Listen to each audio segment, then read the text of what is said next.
قل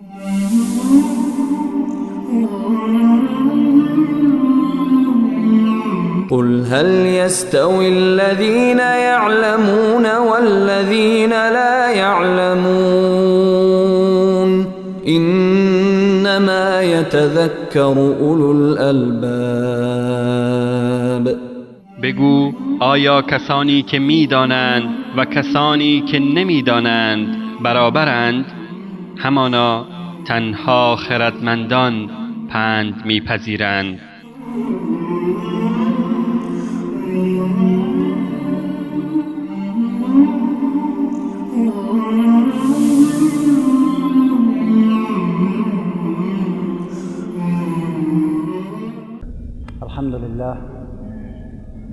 الحمد لله نحمده ونستعينه ونستغفر الله من شرور أنفسنا وسيئات أعمالنا. من يهده الله فلا مضل له ومن يضلله فلا هادي له. وأشهد أن لا إله إلا الله وحده لا شريك له وأشهد أن محمدا عبده ورسوله.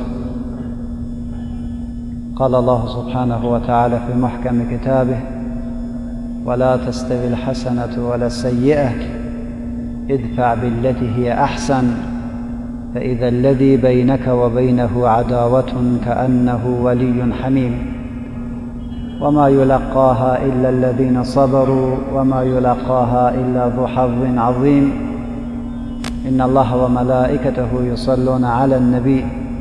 برادرای عزیز، هفته گذشته راجع به یکی از مواصفات بلند یک مؤمن و مسلمان که همان حیا بود مطالب را تقدیم کرده بودیم و میخوایم به طور فشرده یکی از مواصفات مسلمان که همان رفق، شفقت و مهربانی است در روشنی ارزش‌های دین مقدس ما او را به بحث بگیرم. امیدوار هستم که خداوند متعال توفیق عمل را به فرد ما شما عنایت بکند. ببینین، پروردگار عظیم در شأن مسلمانان می‌فرماید که مسلمانان مردمان بلندی هستند. یرفع الله الذین آمنوا منکم. یقینا خداوند متعال بلند کرده جایگاه آنان را که ایمان آوردند.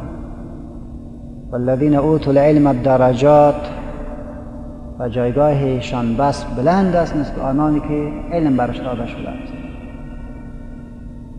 مسلمان من حیث مسلمان برتر است.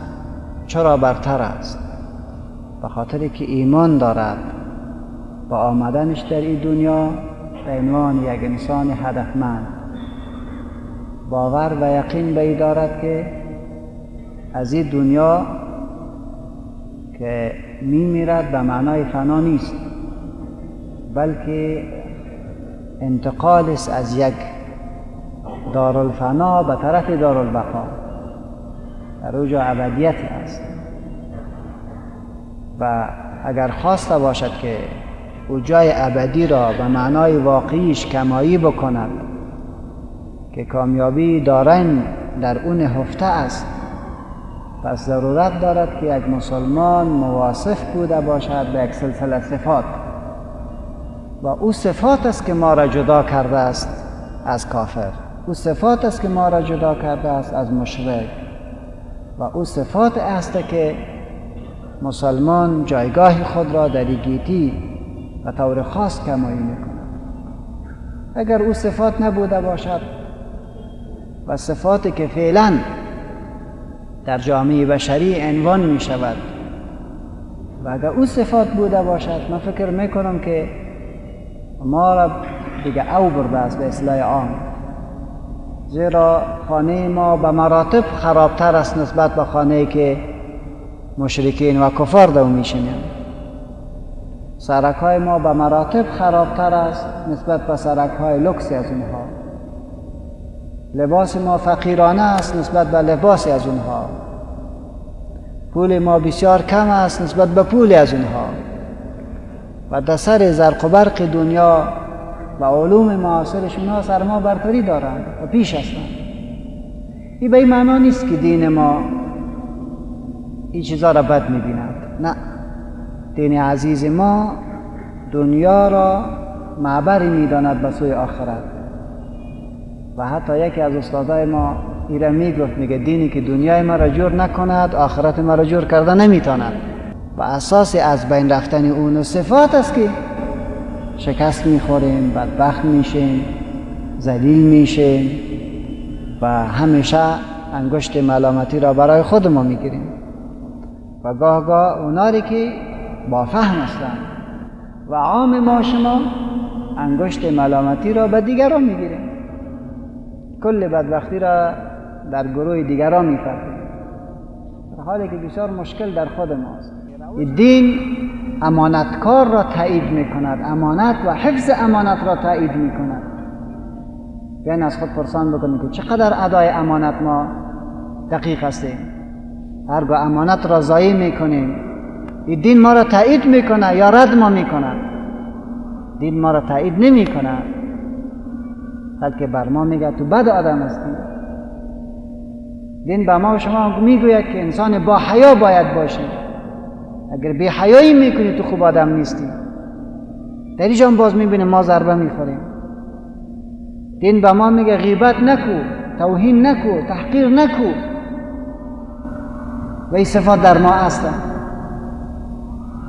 پس وقتی که این تو یک دور بیاندیشیم و سر خود فکر بکنیم، بعد میگم که کسی که دروغ میگوید، کسی که تهمت میکند، کسی که غیبت میکند، کسی که حرام میخورد، کسی که وفا نمیکند، کسی که امانت را خیانت میکند، جای از این مردم کجاست؟ جای از این مردم دوزخ است. همچون مردم جنت میرود، این مردم دوزخ میروند. تو میفهمی من میفهم. پس چرا در وجود خود صفات را نیاریم و صفات را تقویه نکنیم؟ این صفات ما شما را به طرف جنت ببرد، ما شما رشد بدهد. و جالب خو است که این صفات در وجود ما شما است، زیرا با مجرد که دروغ میگویی دلت خلا میکند که کار بدی کردی، با مجرد که وفا به عهد نکردی دلت بر خلا میزند که کار غلطی کردی، با مجرد که رشوت خوردی، پول ناروا و حرام را آوردی، دلت تشویش ایجاد میکند، میگه که کار خوبی نیست. رسول ما صلی الله علیه و سلم میفرماید که برای هر انسان ملائکه‌ای را خدا توظیف کرده است، هنگامی که کار غلطی را میکند و ملائکه برش گوشزد میکند که کار غلطی کرد. هرگاه کار خوب در یک جای دیده شود و ملائکه تشویقش میکنه که او طرف برو. ما شما وقت نماز میرسه یک بار در دل ما تکان میاد، ولی ما از طرف چی است؟ از طرف ملائکه است. از شیطان همه میرقم است، به غلطی ما شما را تشویق میکنه. پس عزیزا، وقتی که ما میگیم مسلمان هستیم، مواصفات مسلمان را در وجودتان تقویت بکنید. یکی از مواصفات بلند حیا بود که بحث کردیم. امروز میخوایم که راجع به رفعت و مهربانی که یکی از مواصفات مسلمان است او را در خود تقویه کنید. مسلمانی که مهربان نیست، مسلمانی که مشفق نیست، مسلمانی که تسامح نمی کند و بفهمد که یکی از مواصفات بلند دین را از دست داده است و سرش فکر بکنید.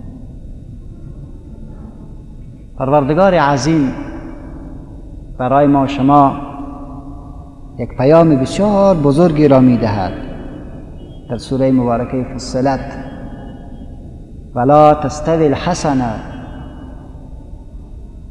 ولا السیئه. هیچ وقت خوبی و بدی را با هم یکسان ندان. هیچ وقت این کار نکن. یعنی توی نباید یک انسان کودن بوده باشی که خرابی و خوبی را پیشت یکسان باشد. خوب و خراب بگو صحیح است. نه. ما عرض کرده بودم اگر فراموش نکرده باشیم که انسانای مؤمن انسانای حساس هستند. انسانای دووس انسانای حساس نیستن. ما میگم فلان دووس است، معنای چی؟ یعنی حساس نیست، در مقابل دینش حساس نیست، در مقابل میهنش حساس نیست، در مقابل ناموسش حساس نیست، در مقابل مواصفات خودش حساس نیست. انسان شجاع و انسان با غیرت کیست؟ کسی که در مقابل وطنش، در مقابل ناموسش، در مقابل دینش حساس باشد. وطن خدا دوست دارد، دین خدا دوست دارد، ناموس خدا دوست دارد و نمیخواهد که کسی سرش انگشت انتقاد بگذارد. از این خاطر پروردگار ما شما رو میگه مردمای حساس باشین. ولا تستوی الحسنه ولا السیئه. هیچ وقت بدی و خوبی را یکسان ندان، برابرش نکن، بی تفاوت نباش. معنا چی؟ جایی که خوبی را دیدی تایید کن، جایی که خرابی را دیدی انتقاد کن. همین است. مسلمان هم آدم است. یعنی هرگاه سه صفت در یک کس پیدا شود و انسان طبیعتا چی می شود؟ بلند می شود. یک صفتش حلم است، بسیار بردبار باید باشد. صفت دومش انسان حساس. حساس یعنی با غیرت. و سوم تنها کلگی خو کرده باشد، به الله می خیزد و نماز می خواند. این مردم عزیز می شود، این مردم قوی مردم هستند. من از خود پرسان میکنم در دو صفت که بگم کلگی میگم من هم حلیم هستم و هم بسیار با غیرت هستم. این صفت سوم در چه مردم ماست که به شما الله تنها ایستاده می شود در حالی که کلگی خو کرده باشد. و الناس نیام، مردم خو باشد و تو به الله بخیزی، وضو بگیری، یک دو رکعت نماز بخوانی و بگی خدا مرا ببخش، پروردگار به ما رحم بکن، پروردگار صفات نیک را برم بکن. در ما یقین داریم در جمع غفیر انگشت شمار مردم پیدا خواهد شود، انگشت شمار. از این خاطر ما بلند نمیشیم. پروردگار عظیم بر ما میفرماید ولمن صبر و غفر ان ذلک لمن عزم الامور.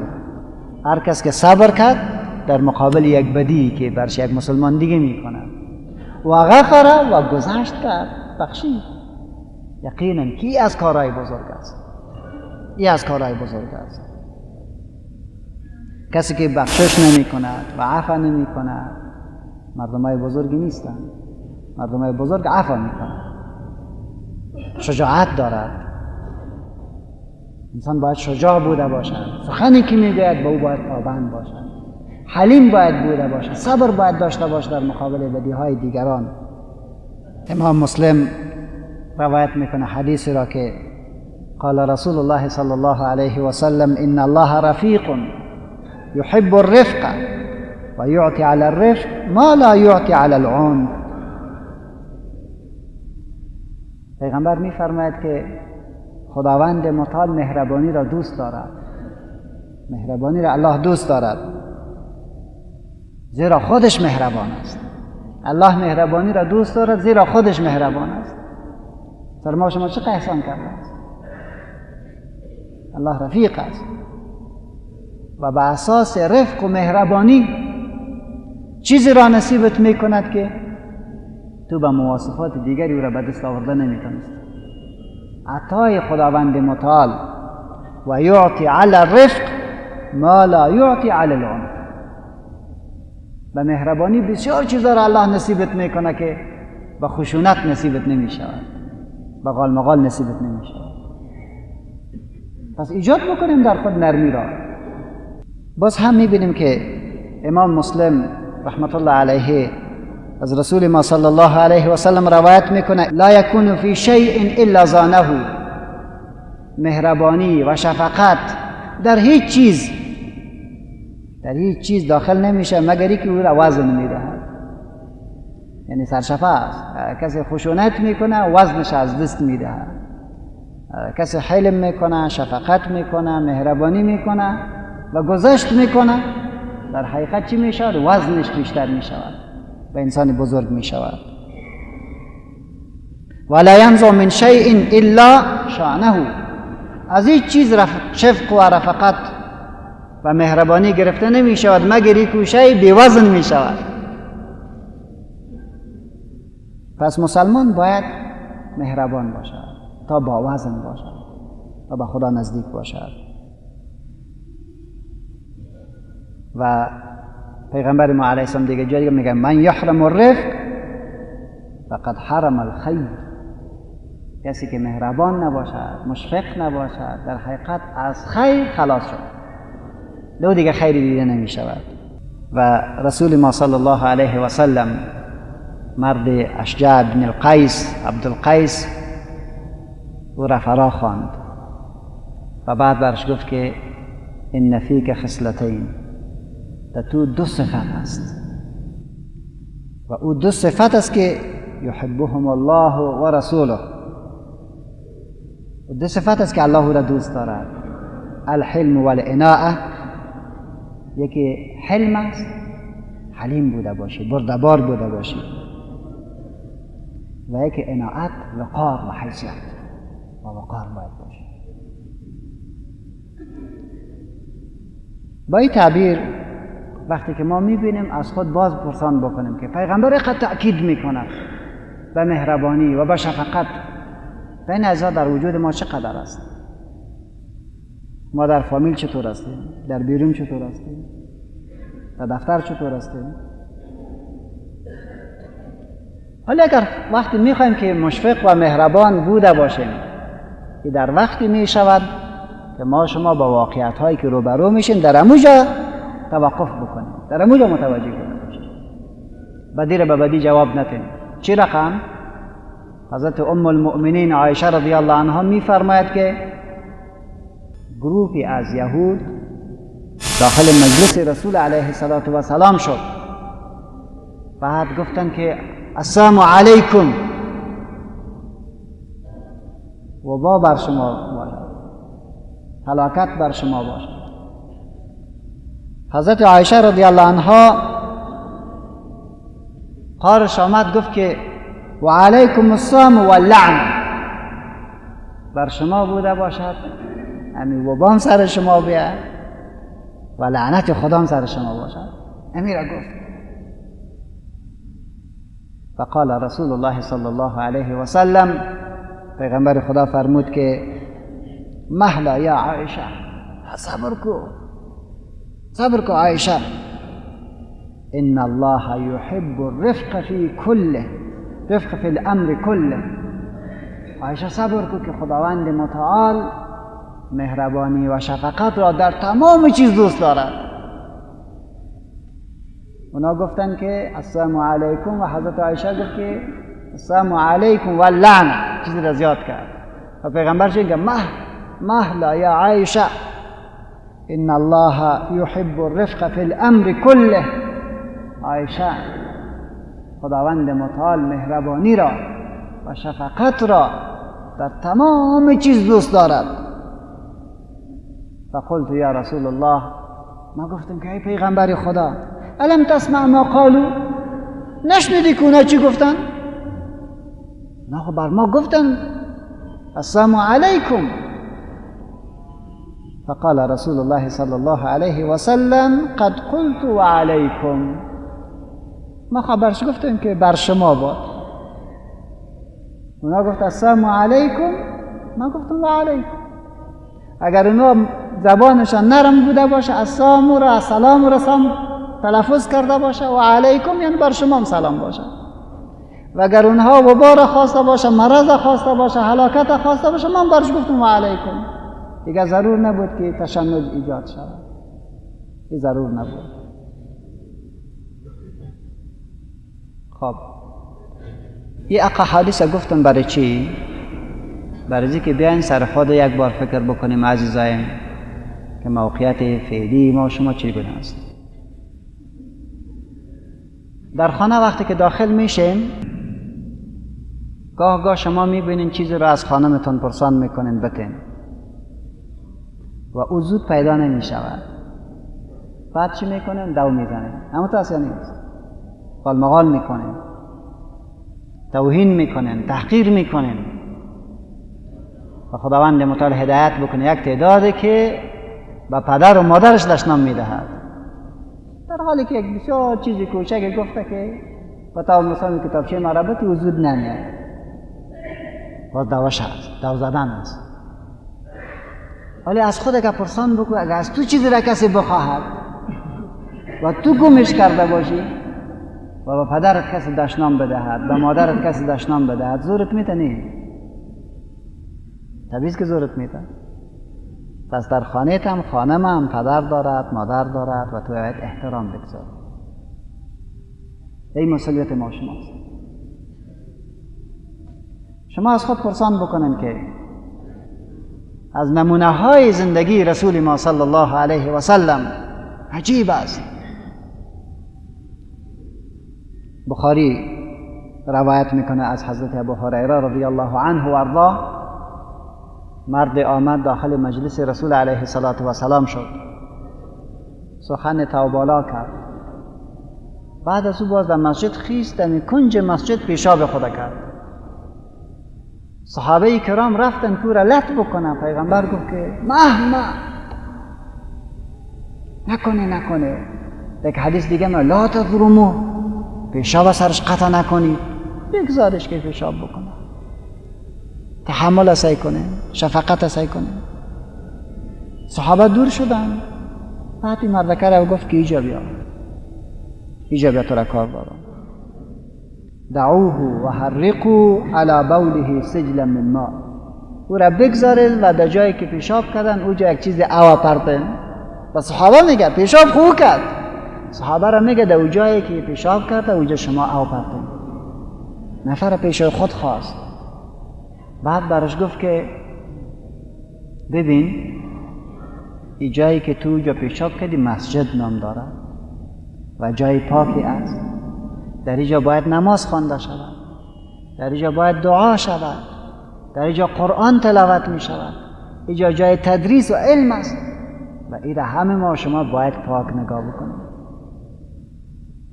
این مرد دست خدا بلند کرد گفت که اللهم اغفر لی و محمدا، خدای ما را ببخش و محمد را ببخش، ولا تغفر معنا احدا، دیگه هیچ کس نبخش. پیغمبر خدا باز برش میگه قد تحجرت واسعا، و چیزی که بسیار بزرگ بود چرا خردش میکنی؟ بگو خدای ما را ببخش، محمد را ببخش و کل مسلمان را ببخش. این میگه مشفقت، این میگه مهربانی. وما أرسلناك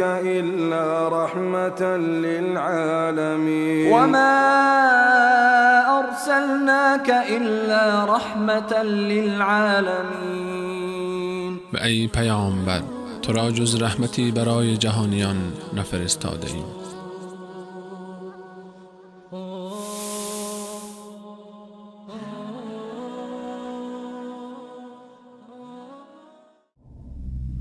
مرد دیگری برش می آید و می گوید که یا رسول الله من جوان هستم، اجازه بدید من زنا بکنم.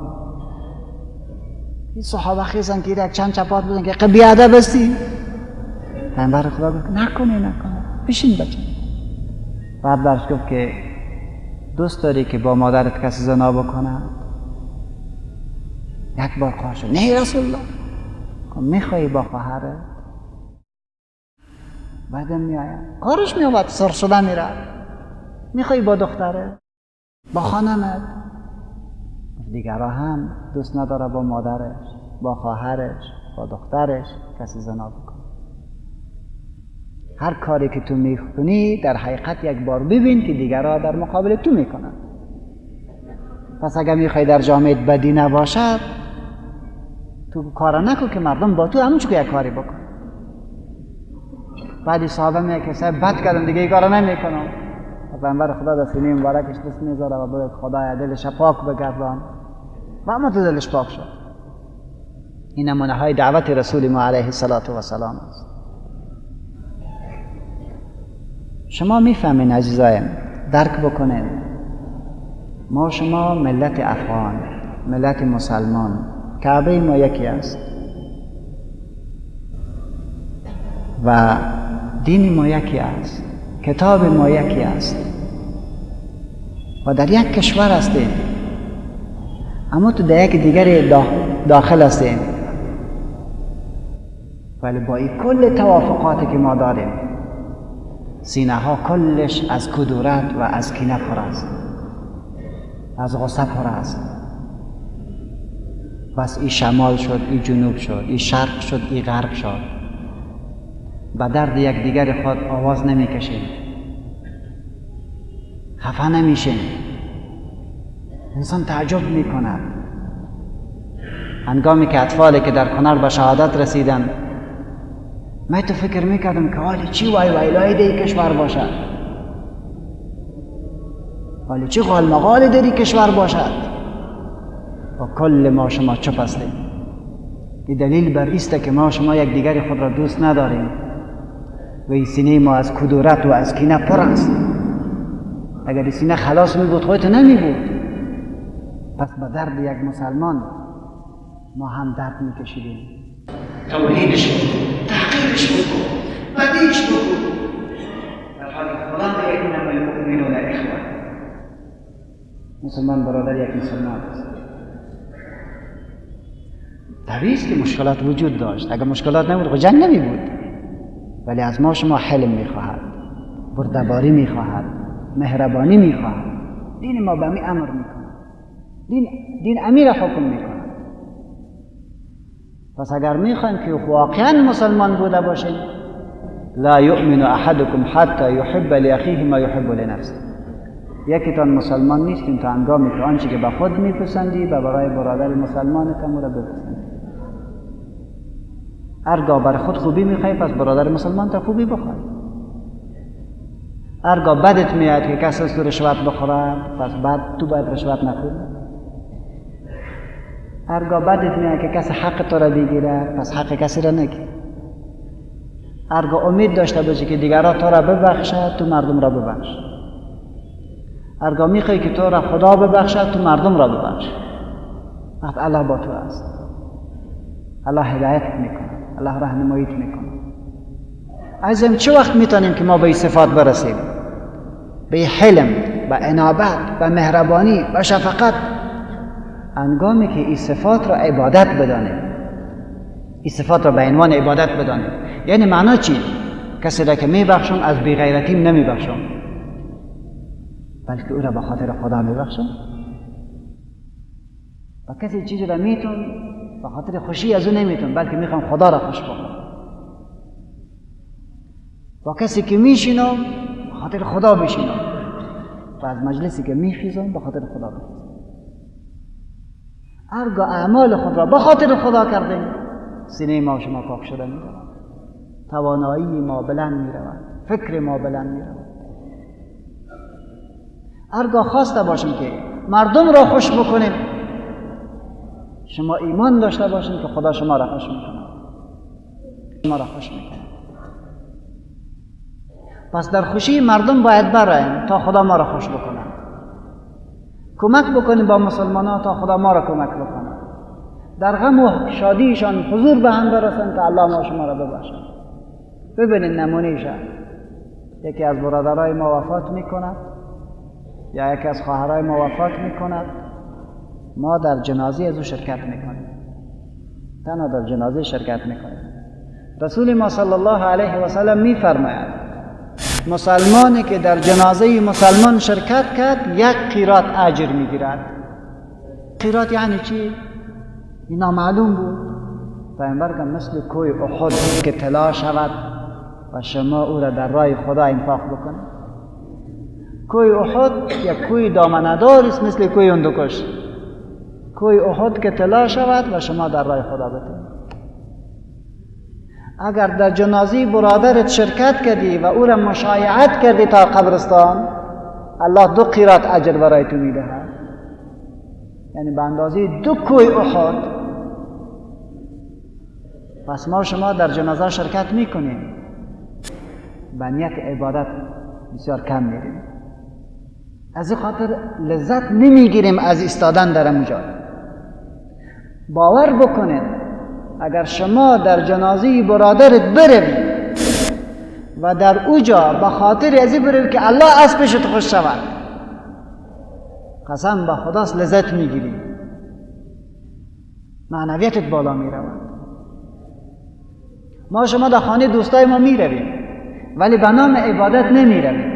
از این خاطر است در خانهش که میریم باز غیبت میکنیم، باز چتیات میگوییم، باز مجلس بی معنا ختم میشود. و اگر در خانه دوستت به عنوان عبادت بروی پاداش میگیری. رسول ما صلی الله علیه و سلم میفرماید که مردی در مردمان گذشته در راه روان بود.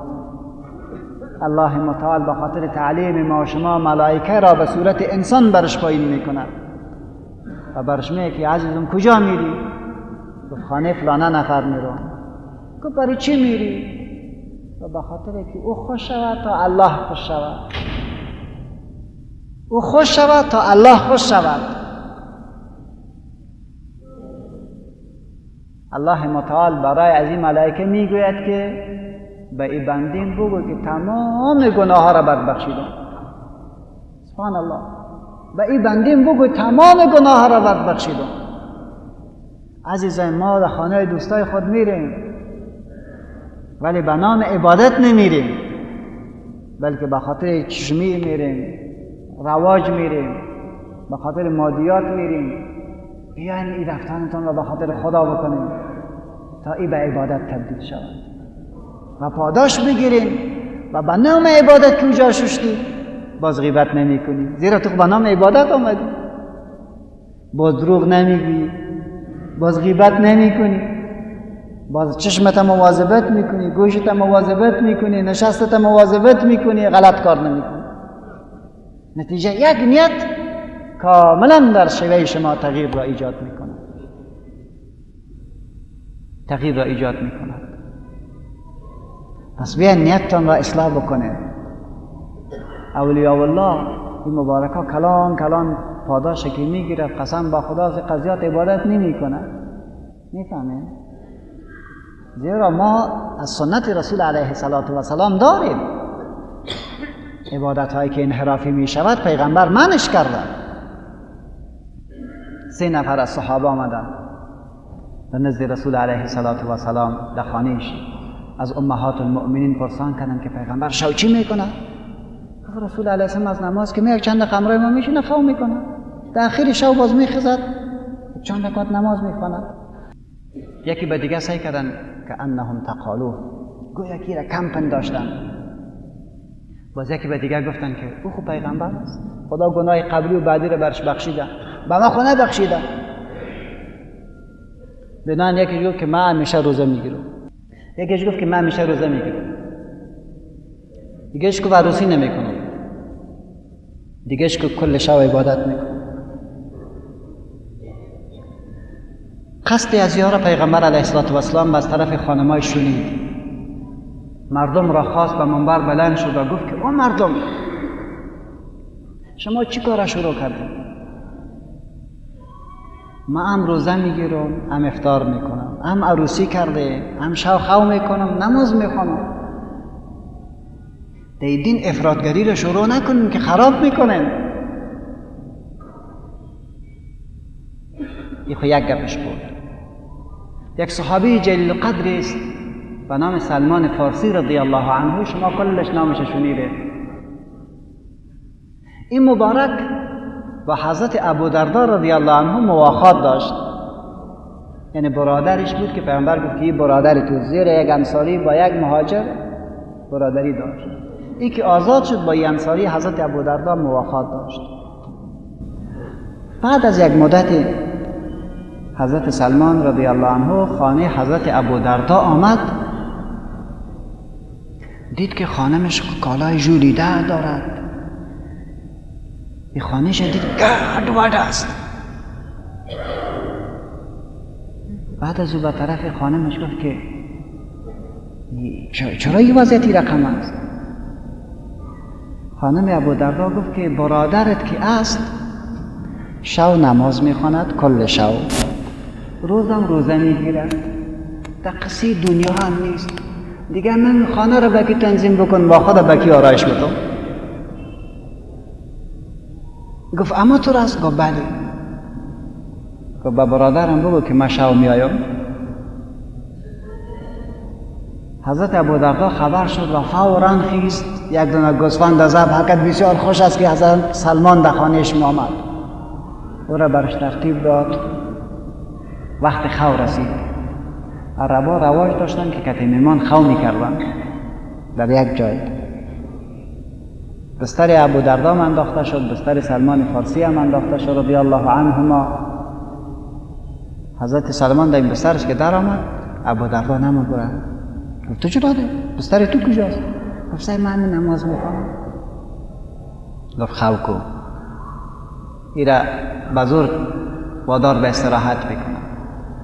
ابودردا چشمای خودم تو پرت کرده که سلمان دیگه خو کنه که ما بخیزم. وقتی که فهمید که حضرت سلمان خو کرد، آسایی کرد، از بسترش برآمد، کمی استاد شد، از دستش گرفت. الا خو. باز حضرت ابودردا رفت در بسترش. لحظه پس اما تو گذشت که باز ابودردا فکر کرد که حالی خو کرده، باز خیز، کمی خیز، باز از دستش گرفت. گفتم خو کن. ابودردا خو کرد، صحیح خو کرد دیگه، سیام دفعه خود نماندش. اخیر سه شو شد. بعد از برادرش از پای شد و شور داد که بخی برادرم یک دو رکعت نماز بخوانیم. حضرت ابودردا خیز دیگه، او رقم دور دراز نماز خونده بود، خب مختصر نماز خواندم. صبح شد. صبح که می شود به اصلاح چای که میاره یک ما شما میگن میره پیش روی حضرت سلمان گذاشت، خودش عقب ششته که بخو. گفت من روزه هستم. بخو. گفتم سرش بزور خوراند. ایره که سرش خوراند، ادب کجا بود؟ وقتی که حضرت سلمان رفت، حضرت ابودردا دویده رفت پیش رسول علیه السلام و برش گفت که یا رسول الله، شاه سلمان میمانم بود، با نماز مرا نماند، صبح به روزه هم مرا نماند. این چی رقم است؟ و در پهلو از او سلمان بر چند کلمه گفت که ان لنفسک علیک حق ولزوجک علیک حق ولله علیک حق فاعطی کل ذی حق حقه. و برام گفت که خانمت سر تو حق داره، حقش باید بدی. و نفس تو سر تو حق دارد، باید درش بدی حیثش. الله هم سر تو حق داره و حیثش باید بدی. گفت تو کلمه را بر ما گفت و این تو عمل کرد. پیغمبر میفرماید السلمان و اعلم منک، سلمان از تو که دانشمند است، دین را او فهمیده، اما تو عمل کن. دین منهج زندگی است. تو باید یک شوهر خوب باشی، تو باید یک بندی خوب باشی، تو باید یک مسلمان صحتمند و با فکر باشی. پس عزیزان، اگر ما دین را درست فهمیدیم، باز حلیم میشیم، باز بردبار میشیم. چرا بردبار میشیم؟ به خاطر که از هر لحظه حیات خود پاداش میگیریم. ما در لحظات زندگی خود چیزی نداریم که او عبادت نباشد. از این خاطر علما میگه که عبادت اسم جامعی است و تمام اعمال ظاهری و باطنی که از انسان مطابق به حکم خدا و شریعت خدا و به خاطر خدا صورت میگیرد. هر چیز، کل چیز عبادت است. پس انابت، حلم، بردباری، شفقت و مهربانی یه عبادت است. به خاطر خدا ببخشید تا خدا شما را ببخشد. حضرت انس رضی الله عنه و ارضاه میفرماید که پیغمبر علیه السلام فرمود که یک مرد جنتی داخل مجلستان می شود. گفتیم یک نفر ناشناخته عادی داخل مجلس شد. صحابه خود جنت می خریدن، مثل ما ور تنبل نبودن. پشت سر زیر تعقیب کرد که روزانه چی کاری میکند که مأمور انجام بدم تا من جنتی شوم. میبینه که عادی معاملات داره. بعد از او باز شوخانهش رو دق کرد. گفت اجازه میدی که میمانت شو؟ 1000 با بیا. قبلا که عرض کردم عربا که میمان خواب میکرد. این نفر که حضرت انس خواب میکنه میبینه که ایش اخیر اما نماز صبح است، تهجد بود، امو هم نکرد. بعد از اون شب دیگه کتش پایید، باز هم تو کرد. زیرا شوهر میگه میشه به خاطر من خوب کرده باشد. باز برش که برادرم تو چی کاری میکنی که تو از اهل جنت هستی؟ همه عملت نشان بده تا ما امور انجام بدیم. جنت بسیار کلان است. خب جنت بسیار کلان است. یک تعداد ما که هستیم خوش میشیم که نفر دوزخ برود. صحیح شد؟ در حالی که اگر ما مردم را به جنت بیاریم، جنت ما کلان میشود. و جنتی که الله به ما و شما تعبیر میکنه او جنت مسیحیان نیست که یک پایه جای باشد. جنت بسیار کلان است. ولی ما و شما که هستیم عجیب حالتی آمده در افغانستان. بسیار عجیب حالت آمده. مذهب هم خانه شخصی شده. خب هر کس کشید و هر کس که آورد. اسلام هم خانه شخصی شده که هر کس بیرون کرد و هر کس آورد. حیران آدم نمونه که چی رقم است؟ این چی تعبیری است که تو میکنی؟ اساس ولی سینه را خلاص بکن. سینه تا خلاص بکن تا الله همه تو معامله با تو بکنه. بعد صحابه میگه که من هیچ کاری نمی کنم. روز که کار میکنم طبیعی است که در دل از یک نفر آدم خفه می شود، از آدم جفا می بیند. گفت شب قبل از اینکه استراحت میکنم گفت سینه خدا خلاص میگم که پروردگار کل گیره ببخش و در سینه خود کینه و حسد را بر کسی نمیمانم.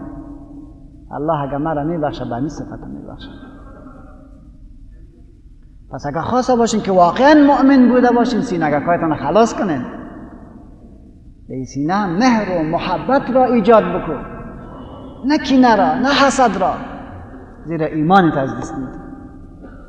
و آنانی که کینه دارن غیبت میکنن، آنانی که کینه دارن حسد دارن تهمت میکنن، آنانی که کینه و حسد دارن بدی میگوید و به طرف گناه اونا را میکشانند. پس سینه هایتان را خلاص بکنن تا الله با شما معامله نیک بکند و محبت و برادری و اخوت در میان ما و شما ایجاد شود، دوستی در میان ما و شما ایجاد شود. پروردگار توفیق مزید عبادت را نصیب بکند و الله متعال گناه های ما و شما را ببخشد و پروردگار سینه های ما را از کینه و کدورت صاف بکند. خدایا ما خو عاجز هستیم، بیچاره هستیم، این صفات را در خود جای داده نمیتونیم مگر اینکه تو لطف بکنی، تو لطف بکنی. خدای ما عاجزانه دست خود بلند میکنیم. پروردگارا محبت را در میان افغان‌ها و خصوصا و در عموم مسلمان‌ها ایجاد بکن. پروردگارا برادری را در بینشان ایجاد بکن، کینه و کدورت را از پیشان دور بکن. ببین عزیزا، یعنی اختلاف پدیده طبیعی است. که تو خانمتان اختلاف داریم، که تو بیادرتان اختلاف داریم، که تو پدرتان اختلاف داریم، ولی محبت شما را با هم نگاه کرده است. پس در اینجا محبت با یک دیگری بکنیم تا اختلافات مثبت تخلیق شود و وسیله رشد ما شما شود. ربنا تقبل منا انك انت السميع العليم وتب علينا انك انت التواب.